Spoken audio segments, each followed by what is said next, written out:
Good morning. Course 6 के unit 1 की चर्चा करनी है। कोर्स 6 के यूनिट 1 में हम लोगों को पढ़ना है लिंगीय विभेद।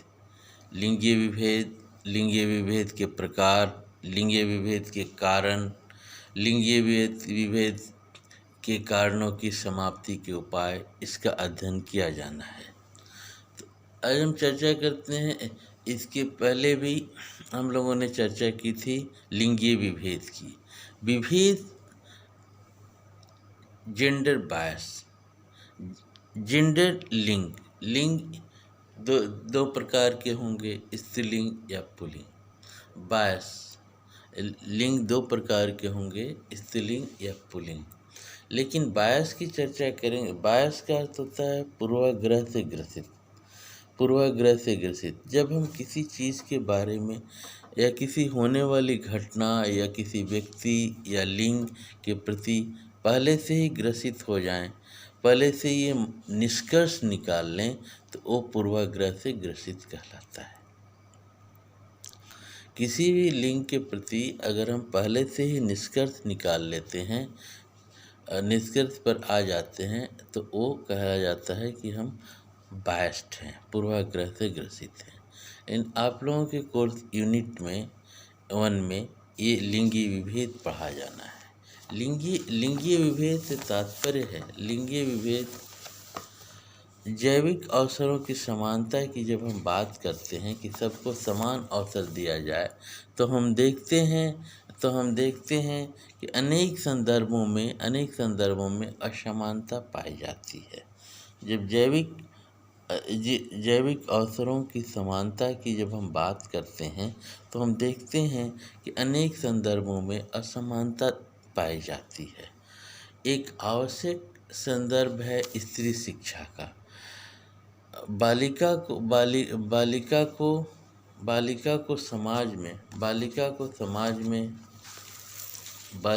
समाज में हम वह दर्जा नहीं दे पाते हैं जो बालक को देते हैं। बालिका को समाज में वह दर्जा हम नहीं दे पाते जो बालक को देते हैं। लिंगीय विभेद, की चर्चा की। लिंग दो प्रकार के होंगे, स्त्रीलिंग व पुल्लिंग। और विभेद जिसके पहले से हम मानसिकता बना लें कि उसका रिजल्ट ये होगा, वो पूर्वाग्रह से ही ग्रसित आ जाए, वो कहा जाता है। तो शैक्षिक अवसरों की समानता की जब बात करते हैं, तो देखते हैं अनेक संदर्भों में असमानता पाई जाती है। एक आवश्यक संदर्भ है स्त्री शिक्षा का। बालिका को समाज में हम वह दर्जा नहीं दे पाते जो बालक को देते हैं। प्रत्येक दंपति की लालसा पुत्र प्राप्त करने की होती है। भ्रूण परीक्षण द्वारा कुछ लोग पहले ही आश्वस्त हो जाना चाहते हैं। जन्म के बाद बालक बालिका में कुछ लोग भेद करते हैं। लालन पालन में भेद रखते हैं तथा उनकी शिक्षा में भी विषमता होती है। बालिका को समाज का एक वर्ग पढ़ाना ही नहीं चाहता है। पढ़ने भेज देता है तो बीच में ही पढ़ाई रोक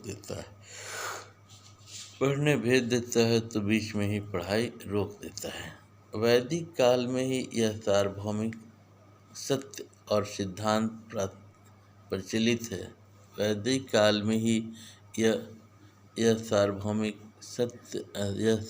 सत्य और सिद्धांत प्रचलित है कि स्त्री जाति पृथ्वी पर नैतिकता, मानवता और सभ्यता के विकास का असीमित स्रोत रही है। वैदिक काल से ही यह सार्वभौमिक सत्य और सिद्धांत प्रचलित है कि स्त्री जाति पृथ्वी पर नैतिकता, मानवता और सभ्यता के विकास का अपरिमित स्रोत रही है। वैदिक काल से ही स्त्री को माता, पत्नी और स्त्री के विविध संबंधों में पूज्य माना जाता रहा है। कहा भी है, यत्र नार्यस्तु पूज्यन्ते रम्यन्ते तव देवता। जहाँ नारियों की पूजा होती है अर्थात उनका आदर किया जाता है। जहाँ नारियों की पूजा होती है, उनका आदर किया जाता है और उन्हें विकसित होने के लिए अवसर प्रदान किया जाता है, वहीं देवताओं का वास होता है।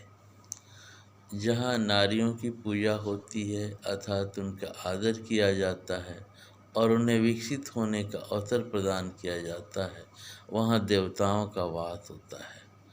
माता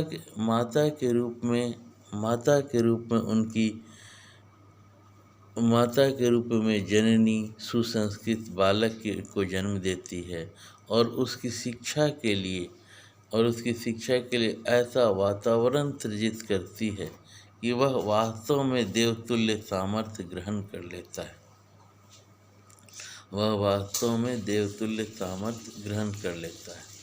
वर्तमान में भारतीय आबादी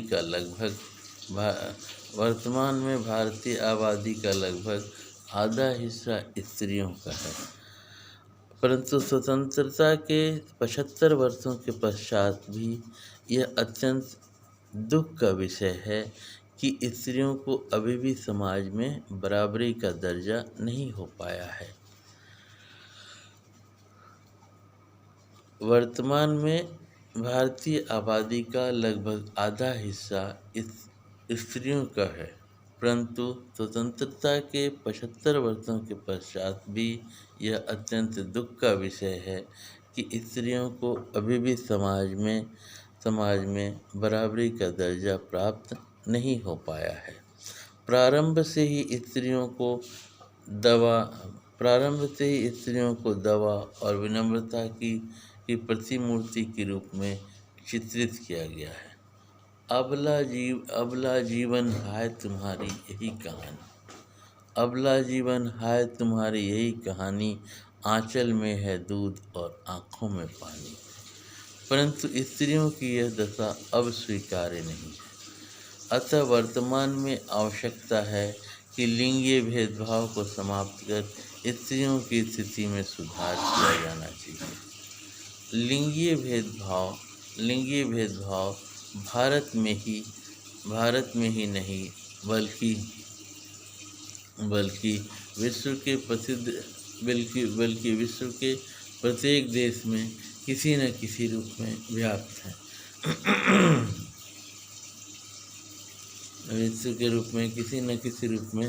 व्याप्त है। लिंग का अर्थ, मनुष्य दो रूपों में जन्म लेता है, स्त्री और पुरुष, जिसे प्रारंभिक अवस्था में बालिका और बालक कहा जाता है। बालक और बालिकाओं की शारीरिक संगठन में ही विभेद नहीं होता है, बल्कि दोनों की रुचियों, अभिवृत्तियों तथा क्रियाकलापों में भी विभिन्नता पाई जाती है। लिंग के वैभिकरणों द्वारा यह कहकर परिभाषित किया गया है कि जिससे किसी के स्त्री या पुरुष होने का बोध हो, उसे लिंग कहते हैं। लिंग को वैभिकरणों द्वारा यह कहकर परिभाषित किया गया है कि जिससे किसी के स्त्री या पुरुष होने का बोध हो, उसे लिंग कहते हैं।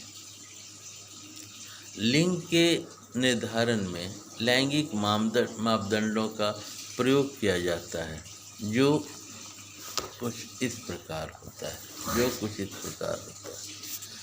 लैंगिक रूप में लिंग को परिभाषित करते हुए कहा जा सकता है, जब स्त्री तथा पुरुष के 25 गुणसूत्र मिलते हैं, 25% जब स्त्री तथा पुरुष के एक्स कैपिटल एक्स गुणसूत्र मिलते हैं तब बालिका, और स्त्री पुरुष के जब XY गुणसूत्र मिलते हैं तो बालक का निर्माण होता है।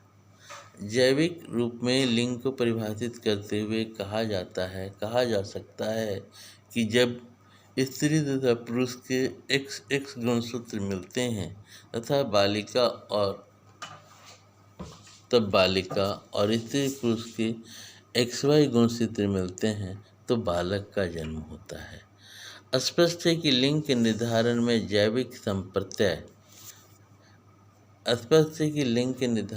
जैविक संप्रत्यय महत्वपूर्ण है, परंतु इस हेतु स्त्री या पुरुष किसी की इच्छा का कोई प्रभाव नहीं पड़ता है। लिंग निर्धारण शरीर की ऐच्छिक क्रिया है, क्रिया का परिणाम न होकर लिंग निर्धारण शरीर की ऐच्छिक क्रिया का परिणाम न होकर अनैच्छिक है। अतः इस हेतु किसी को भी दोष नहीं दिया जा सकता है। फिर भी लिंग के आधार पर भेदभाव किया जाता है तथा बालकों की तुलना में बालिकाओं को तुच्छ समझा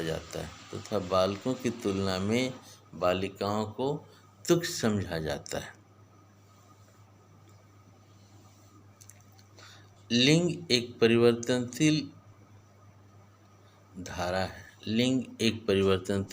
है जिसमें एक ही संस्कृति, जाति, वर्ग तथा आर्थिक परिस्थितियों और आयु में एक संस्कृति से दूसरी संस्कृति तथा एक सामाजिक समूह से दूसरे सामाजिक समूह में भी भिन्नताएं होती हैं। स्त्री पुरुष के लिंग के निर्धारण में जैविक तथा शारीरिक स्थितियों के साथ साथ सामाजिक तथा सांस्कृतिक बोधों को दृष्टिगत रखना चाहिए। लिंगीय विभेद से तात्पर्य, मीनिंग ऑफ जेंडर्ड बायस। लिंगीय विभेद से तात्पर्य है बालक तथा बालिकाओं के मध्य व्याप्त लैंगिक असमानता। लिंगीय विभेद से तात्पर्य है बालक और बालिकाओं में के बीच व्याप्त लैंगिक असमानता। बालक और बालिकाओं में उनके लिंग के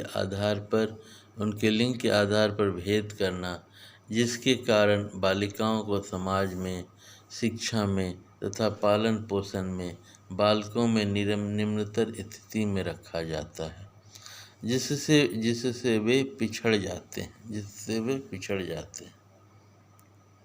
बालक तथा बालिकाओं में विभेद उनके लिंग को लेकर किया जाता है। प्राचीन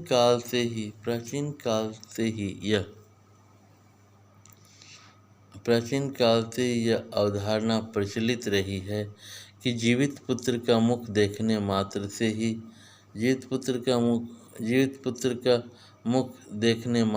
ही नरक और कई प्रकार के पापों से मुक्ति मिल जाती है और बालिकाओं की प्रत्येक प्रकार से सुरक्षा करनी पड़ती है, और जबकि बालिकाओं की प्रत्येक प्रकार से सुरक्षा करनी पड़ती है। अतः बालक श्रेष्ठ है और कुल का गौरव है तथा कुल का नाम आगे ले जाने और रोशन करने के लिए उत्तरदायी होने के कारण ही बालिकाओं की अपेक्षा प्रमुख है। इस प्रकार लिंग के आधार पर किया जाने वाला भेदभाव लिंगीय विभेद कहलाता है।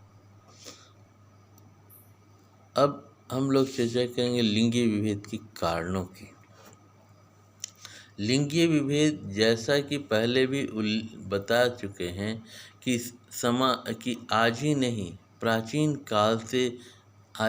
ये बहुत ही प्राचीन काल से चला आ रहा है और यह विभेद भारत में ही नहीं बल्कि विश्व के कई देशों में यह तेज़ी से फैल रहा है और तेज़ी से चला आ रहा है और बहुत ही प्राचीन काल से चला आ रहा है। विभेद कई प्रकार के होते हैं, जिनमें कुछ है पहला जातिगत विभेद, टाइप्स ऑफ बायस, जातिगत विभेद। दूसरा प्रजातीय विभेद। तीसरा लिंगीय विभेद। पहला जातीय विभेद, दूसरा प्रजातीय विभेद, तीसरा लिंगीय विभेद, चौथा भाषाई विभेद लिंग्विस्टिक, पांचवा संगत विभेद, छठा सांस्कृतिक विभेद, सातवां आर्थिक विभेद, आठवां स्थानगत विभेद। उपर्युक्त सभी विभेद मानवता के लिए खतरा है। उपर्युक्त सभी विभेद मानवता के लिए खतरा है। मनुष्य की एकता की स्थापना में ये सभी प्रकार के विभेद बाधक हैं। परंतु लिंगीय विभेद के कारण बालिकाओं को भ्रूणावस्था में ही समाप्त कर दिया जाता है तथा जन्म के पश्चात भी बालिकाओं को आजीवन लैंगिक विभेद का सामना करना पड़ता है। इसका सामना करना पड़ता है। यूनेस्को की रिपोर्ट के अनुसार भारत में प्रतिवर्ष 1,03,00,000 कन्या भ्रूणों की हत्या कर दी जाती है। इसी से हम अनुमान लगा सकते हैं कि लिंगीय विभेद कितनी भयावह स्थिति में पहुंच चुका है। अब हम लिंगीय विभेद के कारणों की चर्चा करते हैं। लिंगीय विभेद के क्या कारण हैं? लिंगीय विभेद की पहला कारण है मान्यताएं और परंपराएं। लिंगीय विभेद का एक प्रमुख कारण प्रशासनिक मान्यताओं तथा परंपराओं का है। यहाँ जीवित पुत्र का मुख देखने से पुण्य नामक नरक से मुक्ति का वर्णन तथा श्राद्ध और पिंडादि कार्य पुत्र के हाथ से संपन्न कराने की मान्यता रही है। स्त्रियों की चिता को अग्नि देने का अधिकार भी नहीं दिया गया है, जिसके कारण भी पुत्र को महत्व दिया जाता है और वंश के चलाने में भी पुरुष को ही प्रधान माना गया है। इन मान्यताओं और परंपराओं की बेड़ियों में हमारा भारतीय जनमानस, चाहे वह शिक्षित हो या अशिक्षित, पूरी तरह से आबद्ध है। जिसके परिणाम स्वरूप बालकों को महत्व दिया जाता है और कहीं कहीं तो बालिकाओं की गर्भ में ही हत्या कर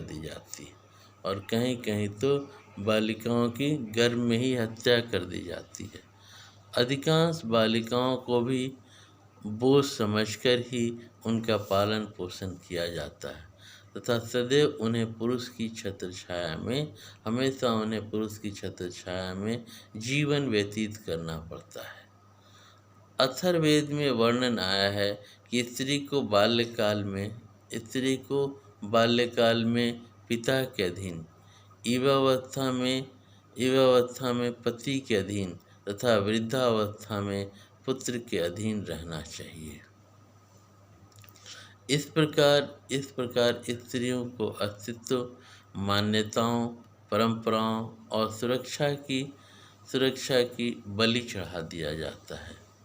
इस प्रकार मान्यताएं तथा परंपराएं लिंगीय विभेद में वृद्धि करने का प्रमुख कारण है। ऐसा संकीर्ण विचारधारा बालक बालिकाओं में भेद का एक कारण लोगों की संकीर्ण विचारधारा है। संकीर्ण विचारधारा बालक बालिका में भेद का एक कारण लोगों की संकीर्ण विचारधारा है। लड़के माता पिता के बुढ़ापे का सहारा बनेंगे। लड़के माता पिता के बुढ़ापे का सहारा बनेंगे, वंश चलाएंगे। उन्हें पढ़ाने लिखाने से घर की उन्नति होगी। वहीं लड़की के पैदा होने पर शोक का माहौल हो जाता है, क्योंकि उसके लिए दहेज देना पड़ता है। विवाह के लिए वर ढूंढना होना और तब तक सुरक्षा प्रदान करनी होती है, सुरक्षा प्रदान करनी होगी तथा पढ़ाने लिखाने में पैसा खर्च करना और बर्बादी समझते हैं। वर्तमान में बालिकाओं ने उस संकीर्ण सोच और नियमों को तोड़ने का कार्य किया है। फिर भी बालिकाओं का कार्यक्षेत्र चूल्हे चौके तक ही सीमित माना जाता है और उसकी भागीदारी को स्वीकार नहीं किए जाने के कारण बालकों की अपेक्षा बालिकाओं का महत्व कम आंका जाता है, जिससे लिंगीय भेदभाव में वृद्धि होती है। दूसरा, जागरूकता का अभाव। जागरूकता के अभाव का कारण भी लैंगिक भेदभाव को उपजाता है। समाज में अभी भी लैंगिक मुद्दों पर जागरूकता की कमी है, जिसके कारण बालक बालिकाओं की देखरेख, शिक्षा तथा पोषण आदि स्तरों पर भेदभाव किया जाता है। वही जागरूक समाज में बेटा बेटी एक समान के मंत्र का अनुसरण करते हुए बेटियों का पालन पोषण और शिक्षा दीक्षा स्त्रियों की भांति प्रदान की जाती है। जागरूकता के अभाव में यह माना जाता है कि स्त्रियों का कार्यक्षेत्र घर की चहारदीवारी के भीतर तक ही सीमित है। अतः उनकी शिक्षा तथा पालन पोषण पर व्यय नहीं किया जाना चाहिए। करना चाहिए और बौद्धिक रूप से भी वे लड़कों की अपेक्षा कमज़ोर होती हैं। लैंगिक भेदभाव के कारण बालिकाओं के विकास का भी उचित प्रबंध नहीं किया जाता है। अतः बालकों को बालिकाओं की अपेक्षा अधिक महत्व प्रदान किया जाता है। चौथा है अशिक्षा, इलिटरेसी। लैंगिक विभेद में अशिक्षा की भूमिका भी महत्वपूर्ण है। अशिक्षित व्यक्ति परिवारों तथा समाजों में चले आ रहे मिथकों और अंधविश्वासों पर ही लोग कायम रहते हैं तथा बिना सोचे समझे उसका पालन करते रहते हैं। परिणामस्वरूप लड़के का महत्व लड़की की अपेक्षा सर्वोपरि माना जाता है।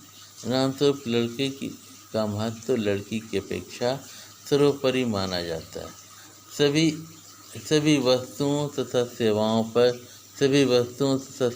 पर प्रथम अधिकार बालकों को प्रदान किया जाता है। शिक्षा के द्वारा व्यक्ति यह चिंतन करता है कि यदि स्त्रियां नहीं होंगी तो माँ, बहन, बेटी और पत्नी का अस्तित्व ही नहीं होगा। और शिक्षित व्यक्ति यह भी नित्य प्रति देखता है और अनुभव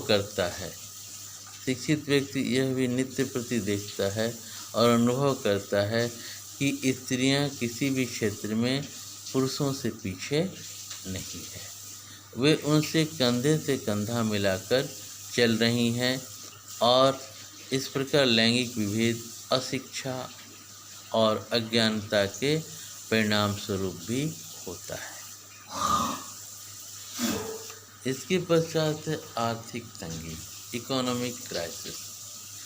भारतवर्ष में आर्थिक तंगी से जूझ रहे परिवारों भारतवर्ष में आर्थिक तंगी से जूझ रहे परिवारों की संख्या अधिक है। ऐसे में वे बालिकाओं की अपेक्षा बालकों को संतान के रूप में प्राथमिकता देते हैं, जिससे वे उनके श्रम में, काम में हाथ बटाएं और आर्थिक जिम्मेदारियों का बोझ बांटने का कार्य करें। माता पिता लड़कियों को पराया धन समझकर रखते हैं। माता पिता लड़कियों को पराया धन समझकर रखते हैं तथा लड़के के साथ ऐसा नहीं करना पड़ता है। इस प्रकार आर्थिक तंगी से जूझ रहे परिवारों में लड़कियों की अपेक्षा लड़कों की कामना की जाती है, जिससे लैंगिक विभेद बनता है। इसके पश्चात सरकारी उदासीनता। लिंगीय विभेद बढ़ाने में सरकारी उदासीनता भी एक कारक है। लिंगीय विभेद बढ़ाने सरकारी उदासीनता भी एक कारक है। सरकार लिंग में भेदभाव करने वालों के साथ सख्त कार्रवाई नहीं करती है और चोरी छुपे चिकित्सालयों और क्लिनिक पर भ्रूण की जांच तथा कन्या भ्रूण हत्या का कार्य अबाध गति से, अबाध रूप से, बिना बाधा के चल रहा है। सार्वजनिक स्थलों तथा सरकारी ऑफिसों में भी महिलाओं को पुरुषों की अपेक्षा हेय स्थिति देखा जाता है और उनमें व्याप्त असुरक्षा के भाव को समाप्त करने की अपेक्षा उसमें वृद्धि करने का कार्य किया जाता है जिससे लैंगिक भेदभाव में वृद्धि होती है। इसके पश्चात सांस्कृतिक कुप्रथाएं। भारतीय संस्कृति प्राचीन काल से ही पुरुष प्रधान रही है। यद्यपि अपवाद स्वरूप कुछ सशक्त स्त्रियों विदुषियों के उदाहरण अवश्य प्राप्त होते हैं, परंतु इतिहास साक्षी है कि सीता और द्रौपदी जैसी स्त्रियों को भी स्त्री होने का परिणाम भुगतना पड़ा था। भारतीय संस्कृति में आर्थिक, धार्मिक तथा यज्ञीय कार्यों में भी पुरुष की उपस्थिति अपरिहार्य है और कुछ कार्यों को तो स्त्रियों को करने का निषेध है। ऐसी स्थिति में पुरुष प्रधान हो जाता है और उसी का स्थान और स्त्री का स्थान गौण हो जाता है। यह नीति किसी एक वर्ग या समुदाय के स्त्री पुरुष की न होकर समग्र स्त्रियों की बनकर लिंगीय तत्परता का रूप धारण कर लेती है। इसके पश्चात सामाजिक कुप्रथाएं। समाज में जो व्याप्त कुप्रथाएं उसे सामाजिक कुप्रथा करते हैं। भारतीय समाज सूचना और तकनीकी के इस युग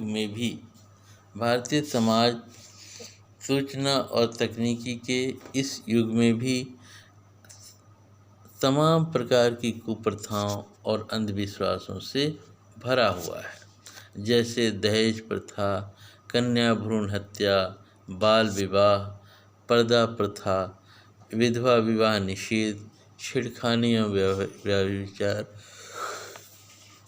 डायन विसाही इत्यादि। दहेज प्रथा, जैसा सभी जानते हैं, यह एक ऐसी कुप्रथा है जिसकी जड़ें भारतीय समाज में दिनों दिन गहरी ही होती जा रही हैं। समाज में अगड़ी कहे जाने वाली जातियों में यह प्रथा चरम पर है और भोले भाले आदिवासी समाज में भी यह कुरीति धीरे धीरे अपने पैर पसार रही है।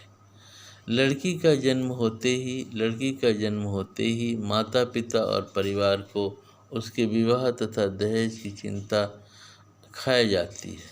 इस कुप्रथा के कारण भी लोग लड़कियों को नहीं चाहते हैं कि वे जन्म लें।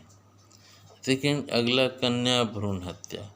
यह एक ऐसी कुरीति भारत में सभ्य और शिक्षित वर्गों के बीच फैला रही है, जिससे जन्म लेने से पूर्व ही बेटी को मार दिया जाता है तथा बेटे लोग समाज में सीना तान कर चलते हैं, जिससे अन्य लोगों में भी बेटी के प्रति उदासीनता की भावना आती है या उदासीनता का भाव उपजता है।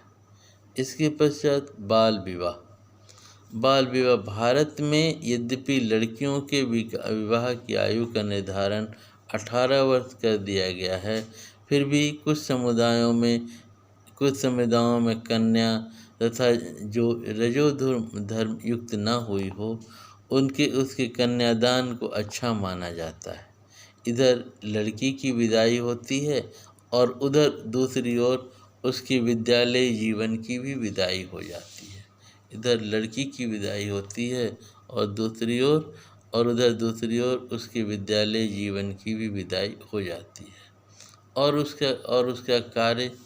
उसका कार्य केवल घर गृहस्थी तक ही सीमित रह जाता है, जो कोई उत्पादक कार्य प्रोडक्शन वर्क नहीं माना जाता है। अतः बालकों और पुरुषों को अधिक महत्व प्रदान किया जाता है, जिससे लैंगिक विभेद बढ़ता है। इसके पश्चात दोषपूर्ण शिक्षा प्रणाली। भारतीय शिक्षा प्रणाली दोषपूर्ण है, जिस कारण शिक्षा का संबंध व्यक्ति के व्यवहारिक जीवन से नहीं हो पाता है। विशेषकर बालिकाओं के संबंध में शिक्षा अव्यवहारिक होने से शिक्षा पर हुआ समय तथा पैसे पर व्यय जिसकी भरपाई नहीं हो पाती है। अतः बालकों की शिक्षा की अपेक्षा बालिका शिक्षा ही नहीं बल्कि इस लिंग के प्रति ही लोगों में दुर्भावना व्याप्त हो जाती है। इसके पश्चात दोषपूर्ण पाठ्यक्रम दुर्भावना व्यक्त हो जाती है। दोषपूर्ण पाठ्यक्रम, दूसरा अपूर्ण शिक्षण उद्देश्य, तीसरा दोषपूर्ण शिक्षण विधियाँ, चौथा अव्यय तथा अवरोधन की समस्या, पांचवा बालिका विद्यालयों का अभाव, छठा विद्यालयों का दूर होना, सातवां व्यावसायिक पाठशालाओं का अभाव और आठवां लैंगिक विभेद। ये सभी दोषपूर्ण शिक्षा प्रणाली के अंतर्गत आते हैं। लैंगिक विभेद के कारणों में अंतिम और महत्वपूर्ण कारण है मनोवैज्ञानिक कारक। लैंगिक विभेद में मनोवैज्ञानिक कारकों की भूमिका भी महत्वपूर्ण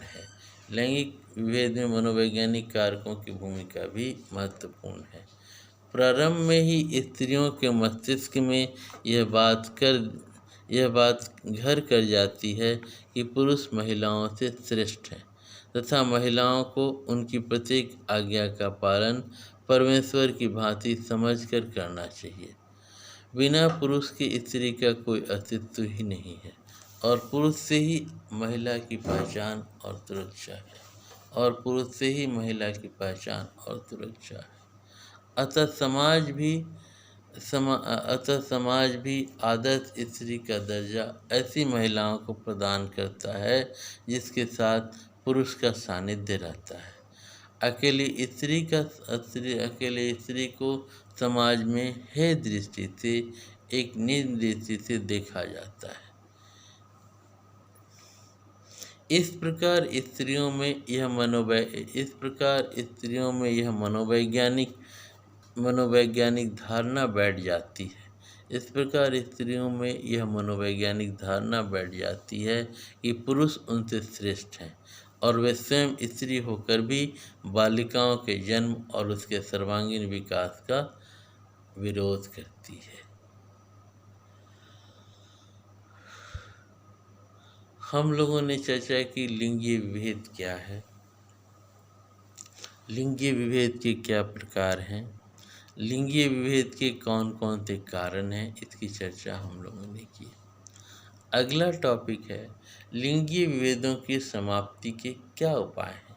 ये लिंगीय विभेद के कारणों, लिंगीय विभेद के प्रकार और लिंगीय विभेद के कारणों की चर्चा के बाद यह प्रश्न स्वतः उठता है, यह प्रश्न अपने ही उठता है कि लिंगीय विभेदों की समाप्ति के क्या उपाय हैं। भारत में शिक्षा और साक्षरता में वृद्धि तो दर्ज की जा रही है, भारत में शिक्षा भी हो रही है और साक्षरता भी हो रही है, परंतु लिंगीय विभेदों के संबंध में स्थिति अब भी चिंताजनक है। बालकों और बालिकाओं में कई प्रकार के विभेद प्रचलित हैं, जिससे आधी आबादी के मस्तिष्क का सही उपयोग देश की प्रगति में नहीं हो पा रहा है। वर्तमान में कई प्रयास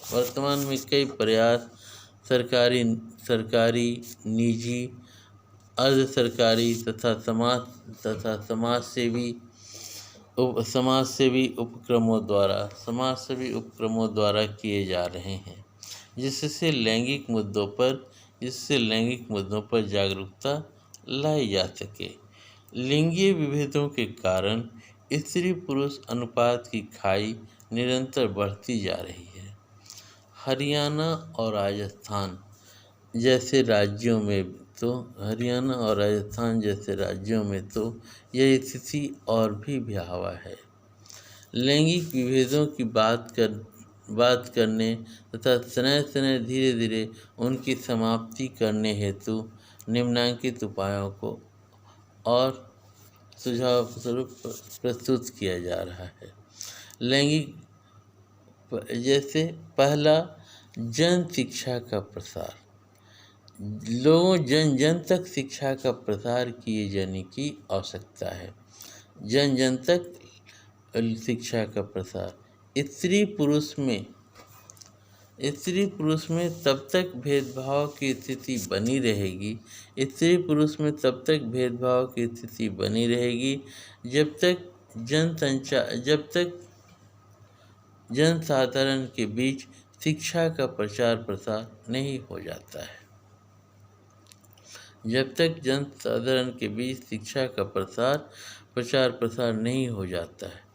वास्तविक अर्थों में भारतीय विज्ञान जन समूह के मानस को शिक्षित करना होगा, जिससे लड़के लड़कियों के लिंग को लेकर जो पूर्वाग्रह है उससे वे मुक्त होकर ईश्वर की दोनों कृतियों का सम्मान कर सकें। इस प्रकार जन शिक्षा का प्रचार प्रसार करके लैंगिक विभेदों को कम किया जा सकता है। पहला, जन शिक्षा का प्रसार। स्त्री पुरुष में तब तक भेदभाव की स्थिति बनी रहेगी जब तक जनसाधारण के बीच शिक्षा का प्रचार प्रसार नहीं हो पाता है। वास्तविक अर्थों में भारतीय विशाल जनसमूह के मानस को शिक्षित करना होगा, जिससे लड़के लड़कियों के लिंग को लेकर जो पूर्वाग्रह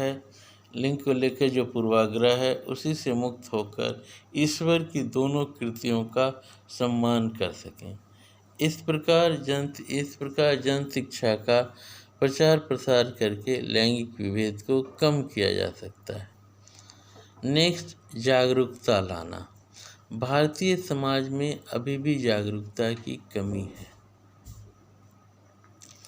अगला है जागरूकता लाना।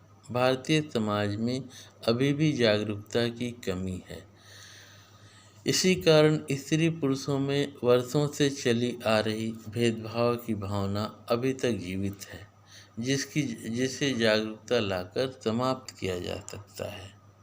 इसके पश्चात भ्रूण हत्या रोकने हेतु कठोर प्रावधान तथा पालन। भ्रूण हत्या रोकने हेतु कठोर प्रावधान तथा पालन। भारत में भ्रूण हत्या कानूनी रूप से अवैध घोषित किया गया है। कानूनी रूप से अवैध घोषित किया गया है तथा ऐसा करने पर जुर्माना और सजा का प्रावधान भी किया गया है तथा जो क्लिनिक ऐसा करते हुए पाए जाएंगे उन पर भी सख्त कार्रवाई का प्रावधान है। अतः इसको रोकने के लिए बनाए गए प्रावधानों का कठोरता से पालन कराया जाना चाहिए और समाज में भी जागरूकता लाने का प्रयास करना चाहिए। पहला हुआ जन शिक्षा का प्रसार, दूसरा है जागरूकता लाना, तीसरा भ्रूण हत्या रोकने हेतु कठोर प्रावधान तथा पालन। इसके पश्चात है बालिका शिक्षा का प्रसार।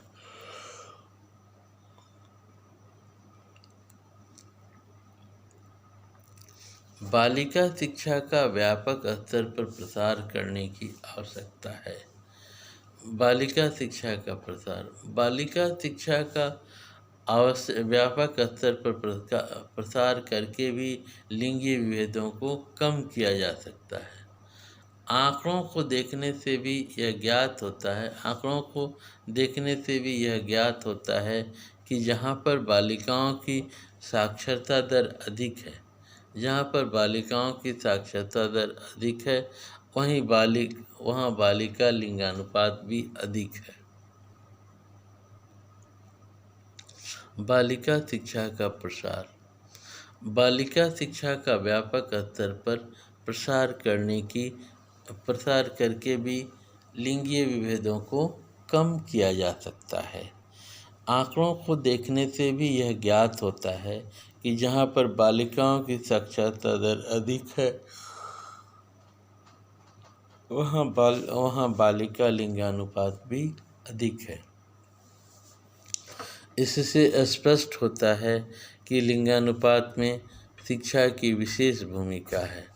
पढ़ी लिखी लड़की घर परिवार पर बोझ नहीं समझी जाती, बल्कि वर्तमान में तो लड़कियां शिक्षित होकर पारिवारिक उत्तरदायित्वों का निर्वहन भी करती हैं, जिससे लैंगिक भेदभाव में कमी पाई जाती है। इसके पश्चात है शिक्षा प्रणाली में सुधार। भारतीय शिक्षा प्रणाली ब्रिटिश कालीन शिक्षा प्रणाली का अभी भी अनुकरण कर रही है। भारतीय शिक्षा प्रणाली ब्रिटिश कालीन शिक्षा प्रणाली का अभी भी अनुकरण कर रही है, जिसके कारण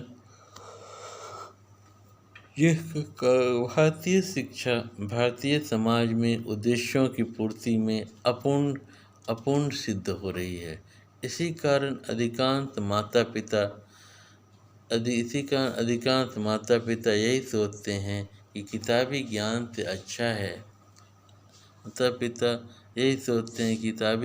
से अच्छा है कि लड़कियां घर के कामों में दक्ष बने और उसके लिए औपचारिक शिक्षा की भी आवश्यकता नहीं पड़ती है। शिक्षा अवस्था में अनेक दोष व्याप्त हैं। इन समस्याओं का समुचित समाधान किया जाता है। तो हम चर्चा की लैंगिक विभेदों को समाप्त करने के उपाय में जन शिक्षा का प्रसार, जागरूकता लाना, भ्रूण हत्या रोकने पर कठोर प्रावधान, ये बालिका शिक्षा का प्रसार, शिक्षा प्रणाली में सुधार, और शिक्षा प्रणाली में सुधार। तो भारतीय शिक्षा प्रणाली ब्रिटिश कालीन शिक्षा प्रणाली के का अभी भी अनुकरण कर रही है, जिसके कारण भारतीय समाज में उद्देश्यों की पूर्ति में अपूर्ण सिद्ध हो रही है। इसी कारण अधिकांश माता पिता यही सोचते हैं कि किताबी ज्ञान से अच्छा है कि लड़कियां घर के कामों में दक्ष बने और इनके लिए औपचारिक शिक्षा की भी आवश्यकता नहीं मानी जाती है। शिक्षा व्यवस्था में अनेक दोष व्याप्त हैं। इन समस्याओं का समुचित समाधान इस प्रकार किया जा रहा है। पहला, शिक्षा को भारतीय आवश्यकताओं के अनुरूप बनाया जाना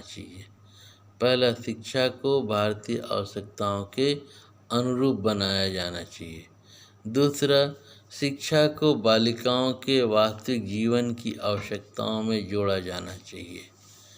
तीसरा, गतिशील शिक्षण विधियों तथा नवाचारों का प्रयोग करना चाहिए।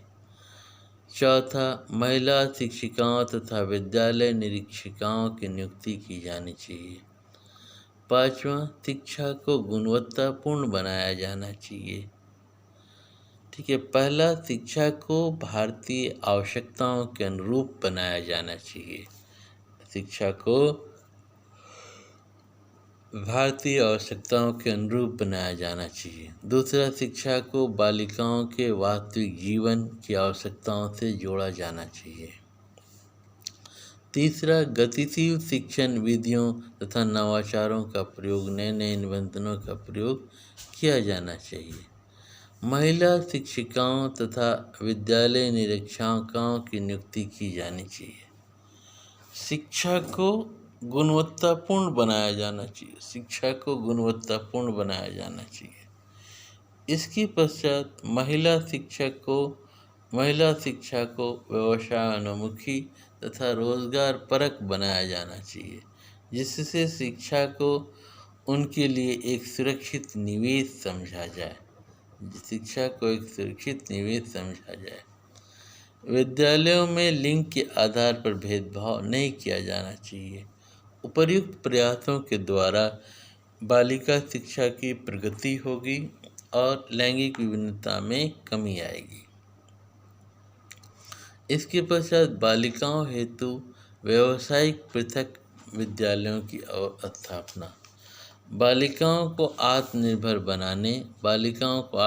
बनाने तथा पुरुष प्रधान भारतीय समाज में अपने अस्तित्व को प्रभावित करने हेतु उसकी व्यावसायिक शिक्षा का प्रबंध किया जाना चाहिए। बालिकाओं की स्थिति में सुधार साक्षरता मात्र से नहीं लाया जा सकता है, बल्कि उसकी आत्मनिर्भरता हेतु रोजगारपरक व्यावसायिक पाठ्यक्रमों की व्यवस्था की जाए, जिसमें उसकी आवश्यकताओं तथा अभिरुचियों पर विशेष ध्यान प्रदान किया जाए या विशेष ध्यान दिया जाए। इस आवश्यकता की पूर्ति हेतु व्यावसायिक पाठ्यक्रम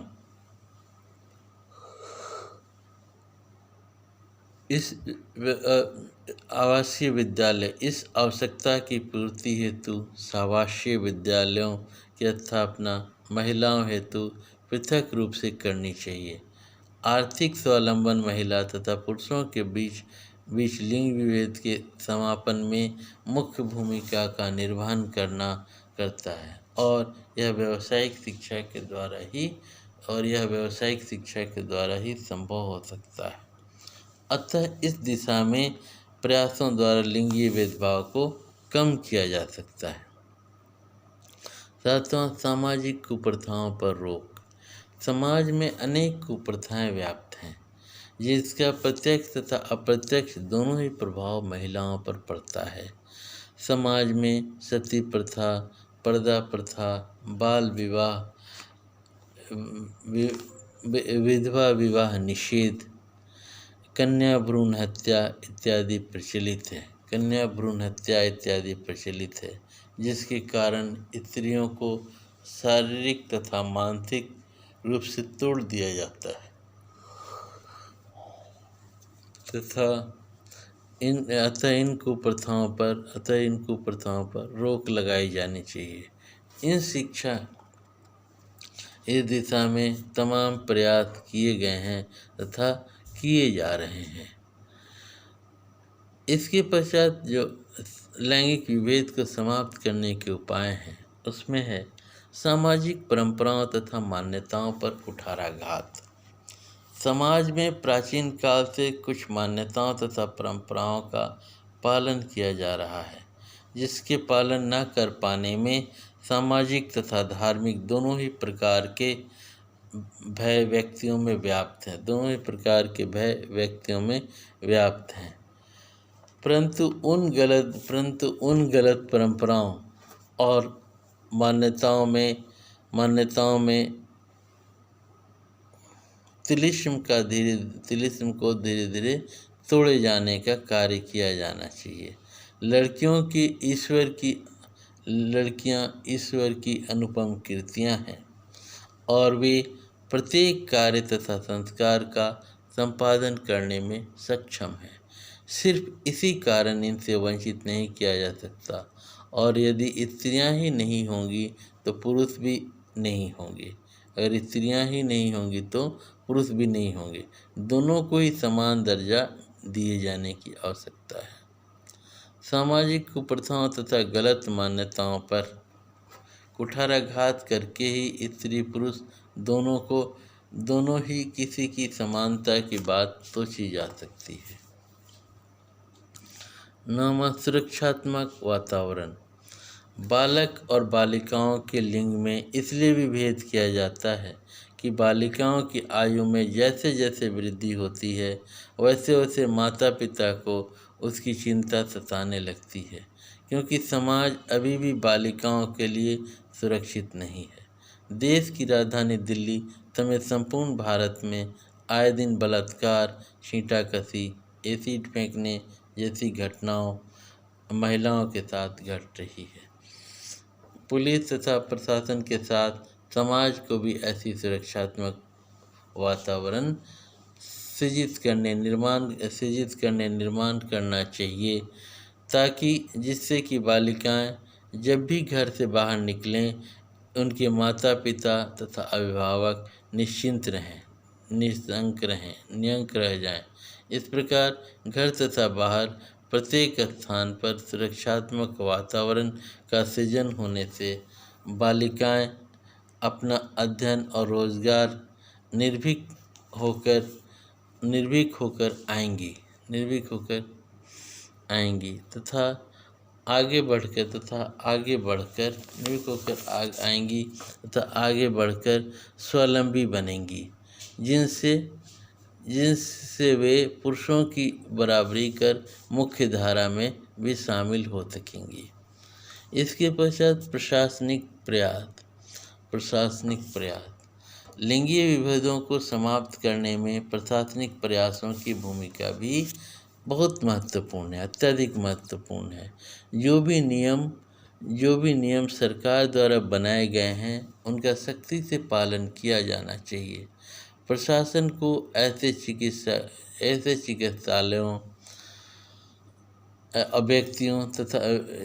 चिकित्सालयों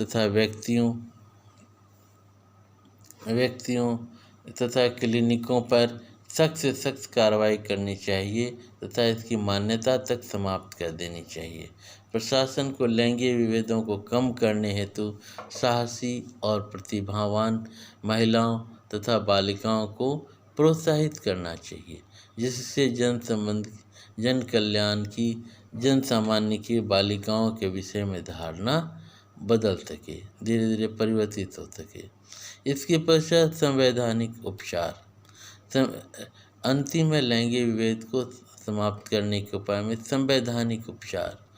भारतीय संविधान में स्त्रियों के विकास के प्रति अपनी प्रतिबद्धता व्यक्त की है तथा उनकी समता हेतु अनेक धाराओं तथा उपबंधों का निर्माण किया गया है, तथा संविधान में स्त्री पुरुष में कोई भेद नहीं किया गया है। मौलिक अधिकार पुरुषों के लिए जितना है उतना ही बालिकाओं को भी प्राप्त है।